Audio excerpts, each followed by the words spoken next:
Hace unos años se empezó a hablar de una especie de hormigas, las hormigas argentinas, que se hicieron famosas porque pasaron de tener, pues, digamos, una zona territorial donde vivían, que estaba circunscrita, pues, a Argentina, una parte de Brasil, Uruguay, a expandirse por el mundo entero, por absolutamente todo el mundo, en un contexto en el que pues, se han convertido en la especie de hormigas más exitosa, pues, de todo el planeta. Estas hormigas argentinas han llegado incluso a crear una supercolonia que se extiende desde el norte de Italia hasta la costa atlántica española, pasando por todo el sur de Francia. Es decir, y que se ha llegado a calificar como, digamos, el mayor organismo cooperativo del mundo a nivel de insectos. ¿Cuál es el éxito de esta especie? Pues aparte, bueno, son poligínicas. Poligínicas implica que en lugar de tener una reina, tienen muchas. Ponen más huevos, son más grandes. Pero bueno, eso también lo tienen otras especies. Como por ejemplo las hormigas de fuego, que también pueden tener varias reinas. La clave se encuentra en que las hormigas argentinas no se atacan entre ellas. Esto es algo absolutamente, bueno, yo creo que es absolutamente inédito en el mundo de las hormigas. Es decir, en el mundo de las hormigas, en el momento en el que se produce, pues digamos, la marcha de las reinas aladas que nacen pues una determinada primavera y que alzan el vuelo en junio para aparearse y fundar nuevas colonias, se rompe completamente el vínculo entre esas reinas aladas y la reina originaria, que era su madre, de la colonia donde nacieron. Entonces, eso sucede, eso digamos, tiene como consecuencia que si estas reinas crean una nueva colonia relativamente cerca de donde está su vieja colonia, entrarán en guerra inmediatamente, pues en cuanto choquen con, por cualquier cuestión de comida, de territorio, etcétera, etcétera. Es decir, que las hormigas, por lo general, ciñen digamos, sus lealtades al hormiguero al que pertenece. Y entonces, aunque haya un hormiguero incluso de la misma especie cerca, entrarán en guerra sistemáticamente pues por cada pequeño conflicto que se pueda producir. Y eso diezmará su población, impedirá que se expandan, etcétera, etcétera. Pues las hormigas argentinas no se atacan entre sí. Esa es la gran clave de su éxito. Incluso cooperan entre sí. Es decir, varias colonias distintas que pues, puedan encontrarse en un determinado territorio, no solamente no se atacan, sino que pueden colaborar pues, para conseguir comida, etcétera, etcétera, y fundarse supercolonias como la que os he comentado, que se extiende desde el norte de Italia hasta la costa atlántica española.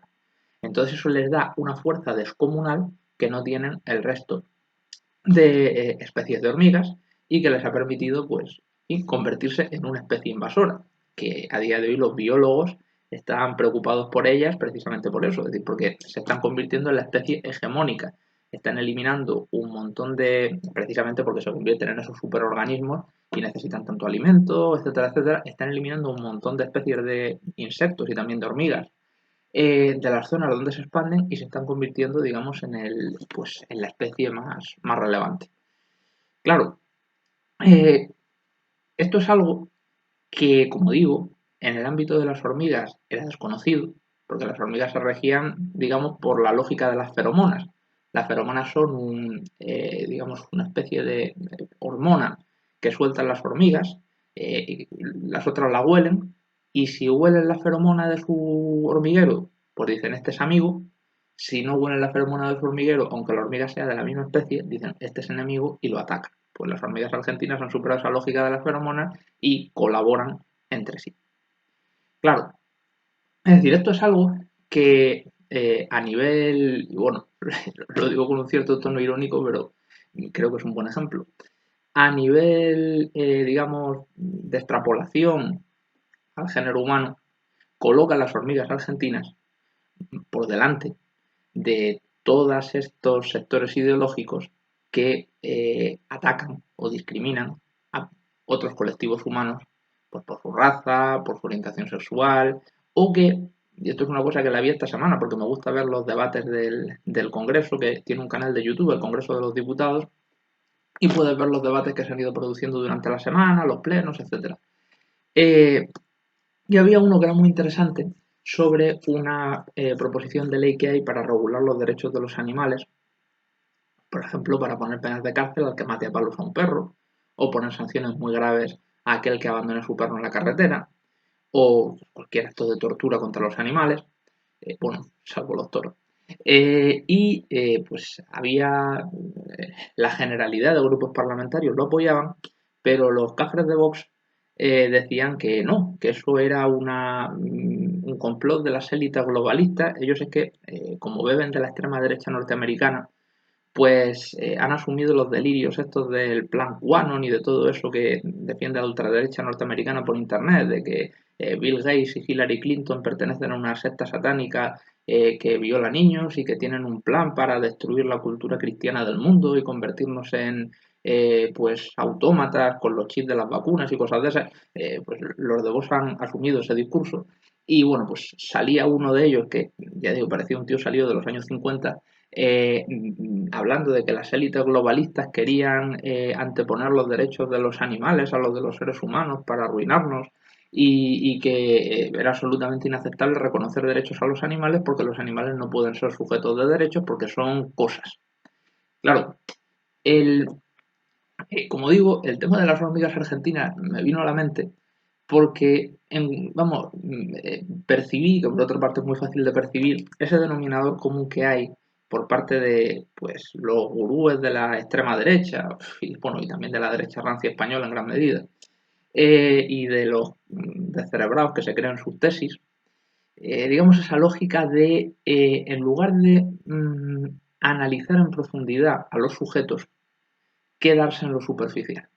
Es decir, bueno, quedarse en lo superficial y en gran medida, pues basándose en prejuicios absolutamente irracionales, en que la Biblia dice, en que esto se ha hecho siempre así, en que la tradición dice, que yo siempre que alguien me da un argumento de eso, le digo, me da igual lo que diga la tradición. Digo, hace 2000 años era tradición que los hombres se cortaran el cuello y se apuñalaran y se clavaran tridentes en el Coliseo romano. Eh, ¿Es aceptable esa práctica por eso? Evidentemente no. Tenemos que evolucionar y tenemos que analizar las cosas de un modo frío, determinando si son buenas o malas, digamos, por el contenido de la conducta y no por el hecho de que siempre se haya hecho. Porque si partimos del argumento de que esto siempre se ha hecho así, no habríamos evolucionado, seguiríamos en la edad de piedra. Porque como las primeras conductas humanas siempre se hicieron así, pues nunca habríamos cambiado porque tienen que seguirse haciendo así, como hacen los Amis de Estados Unidos, que ni siquiera tienen motores porque, vamos, dicen que hay que vivir como en la época de Jesucristo, que no existía la electricidad y que no existía. En fin, es decir, pues siempre utilizan el argumento de la tradición, el argumento religioso, es que la Biblia dice que somos los reyes de la creación. Digo, sí, y la Biblia también dice, Jehová o Yahvé os ordena que consagréis esta ciudad al exterminio y que matéis a las mujeres, a los niños y a los animales que vivan en ellos. Hay pasajes de la Biblia que dicen eso. Evidentemente, eso no es un argumento de autoridad. Es decir, nadie en su sano juicio puede pensar en el día de hoy que es aceptable matar a las mujeres y los niños y los animales de una ciudad. Y la Biblia lo decía, porque se escribió hace 2000 años. O la Biblia considera normal la esclavitud y pide a los esclavos que obedezcan a sus amos. Eh, un libro que se escribió hace 2000 años no se puede tener en cuenta para digamos, analizar la realidad actual. Es evidente para cualquiera que tenga dos dedos de frente. Bueno, pues en esa tesitura, como digo, esta gente se queda en la superficie y no entran, digamos, en la esencia de las cosas. Por ejemplo, en el caso de la homosexualidad, que pues, la gente se opone al matrimonio homosexual, dicen que la homosexualidad no es natural, dicen que, claro, es decir, hay un estudio muy interesante de una universidad norteamericana que dice que las personas que son homófobas tienen un cociente intelectual muchísimo más bajo que las personas que no lo son. Vamos, a mí me parece obvio. Me parece obvio porque si analizamos cuál es la finalidad del sexo, la finalidad del sexo es, dependiendo de la concepción que tenga cada uno, de los proyectos que tenga cada uno, pues por una parte el placer físico, por otra parte, pues es una herramienta de exteriorización del afecto, del amor, en el ámbito pues, de una relación sentimental. y está directamente ligado pues, a esa relación sentimental, a lo que comporta.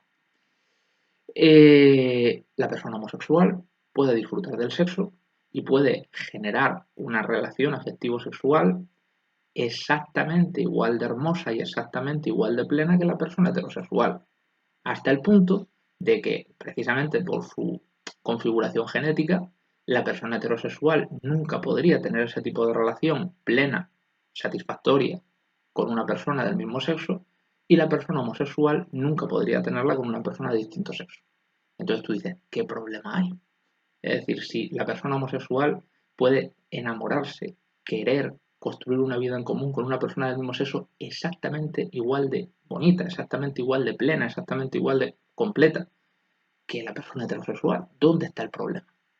Pues como digo, esta gente está en un nivel inferior de las hormigas argentinas y en lugar de ir a la esencia de las cosas, en lugar de ir a ese denominador común que hay entre homosexuales y heterosexuales, que es que pueden gozar del sexo y conectarlo con el elemento afectivo para crear una relación de pareja exactamente igual y ser exactamente igual de felices, pues se van a la superficie, digamos a la feromona, y dicen, pues es que como este tiene un cuerpo así, pues no puede ser.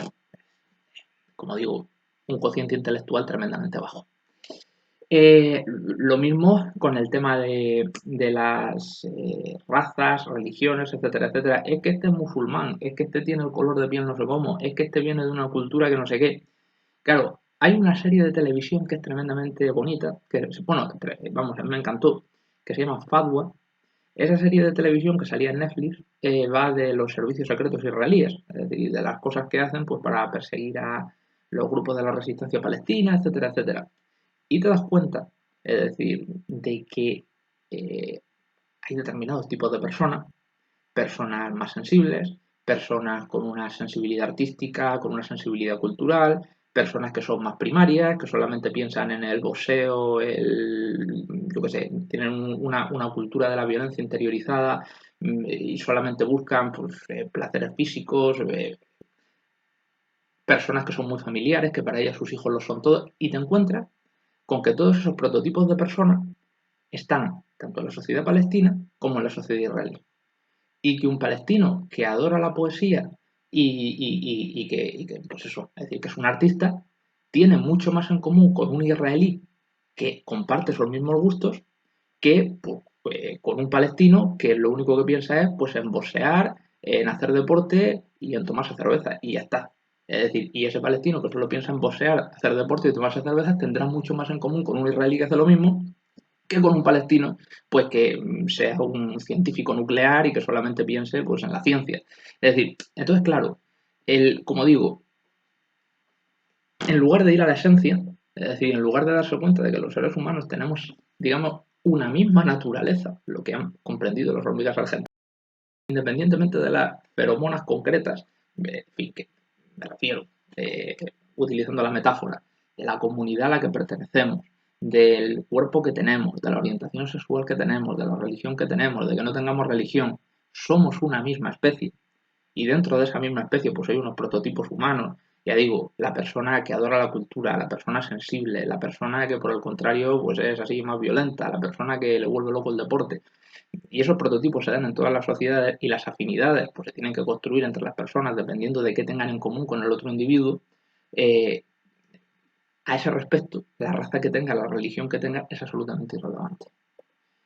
Y luego con el tema de los animales pasa lo mismo. Es decir, el cafre de Vox que habló en el Congreso de los Diputados para oponerse a la ley que prohibía la tortura contra las mascotas, decía que no, que es que los animales son cosas y que nosotros somos los reyes de la creación. Claro, nuevamente, cociente intelectual muy bajo o deseo de explotar el fanatismo de la gente, el fanatismo y la falta de cultura y la falta de luces para lucrarse. Porque si tú vives en un pueblo y ves una cosa que se ve mucho en los pueblos, es decir, un corderín que nace y que lo primero que ve, pues bueno, ve a su madre, pero ve, pues yo qué sé, al hijo del tío que tiene la explotación que está allí viendo cómo nace. Y se hace su amigo y va detrás de él y realmente percibes que ese ser tiene la capacidad de amar, es decir, solamente interactuando con él. Es decir, el niño con el que va y al que le sigue a todas partes y con el que juega, tiene capacidad de amar, le quiere, es evidente que le quiere. Es decir, y es algo que lo percibe simplemente con mirarle a los ojos. Es decir, entonces, que alguien sea tan obtuso como para negar esa realidad, que son los perros. Es decir, el perro que ofreciéndole a otras personas comida, ofreciéndole a otras personas una casa, diciéndole vente conmigo, que vas a vivir genial conmigo, se queda en la puerta de un hospital hasta que sale el dueño. O se queda haciendo guardia en la tumba del dueño porque se ha muerto hasta que se muere de hambre. O se pelea a muerte con una rata porque la rata va a atacar a un niño, es decir, que es su dueño. Es decir, ¿cómo se puede negar que esos seres tienen, que no, que esos seres tienen inteligencia, tienen capacidad de amar, generan vínculos afectivos equiparables a los vínculos afectivos que generamos los humanos? Evidentemente tienen menos inteligencia, evidentemente no tienen manos que les permitan construir cosas como nosotros, pero vamos, es que es de sentido común. Es decir, y es de sentido común que un ser que tiene la capacidad de amar, la capacidad de sentir, que es inteligente, es decir, bueno, la inteligencia, por ejemplo, se demuestra en el juego. Es decir, tú ves te pones a jugar con un perro y te das cuenta, en fin, de que tiene la picardía que puede tener un niño. Es decir, a la hora de engañarte, de ir a por la pelota, de tirarse patas arriba para que la acaricies, en fin. Es decir, que como digo, son cosas que cualquier persona con la inteligencia elemental para mirar más allá de las apariencias, se da cuenta de que esos seres, aunque no tengan el nivel de inteligencia y el nivel de autoconciencia que tenemos nosotros, tienen una capacidad de amar, una capacidad de sentir, una capacidad de sacrificarse por el otro, que pues les acercan a nosotros y precisamente porque les acercan a nosotros impiden que se les considere como cosas. Y claro, es decir, siempre hay algo, a mí que me interesa muchísimo la cultura azteca y que, vamos, he leído muchos libros sobre ellos porque me gustaban muchísimo. Era una cultura tremendamente cruel y tremendamente violenta, pero tenían muchas cosas interesantes.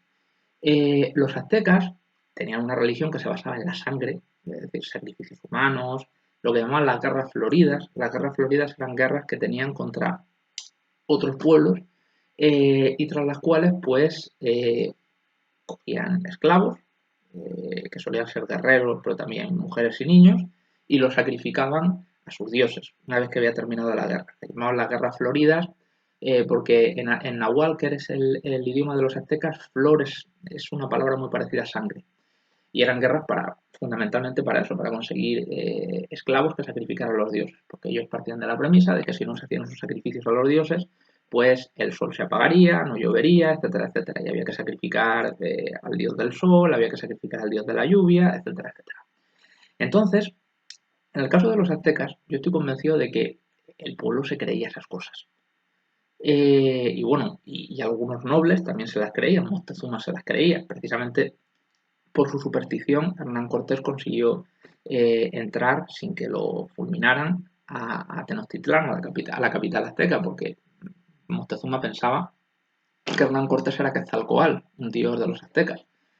Pero yo estoy convencido de que las auténticas élites sacerdotales, nobiliarias, etcétera, muchos de ellos no se creían esa mitología y no se creían esa religión. Y la utilizaban con fines políticos. Porque cuanto más salvajes seamos, cuanto más brutales seamos, más nos temerán y más fuertes nos haremos. Y más pueblos nos rendirán pleitesía y nos harán ofrendas y aceptarán estar bajo nuestro yugo. Utilizaban la religión con fines políticos. Igual que aquí en la época de la Inquisición se utilizaba la religión para eliminar cualquier disidencia contra el rey y contra la iglesia.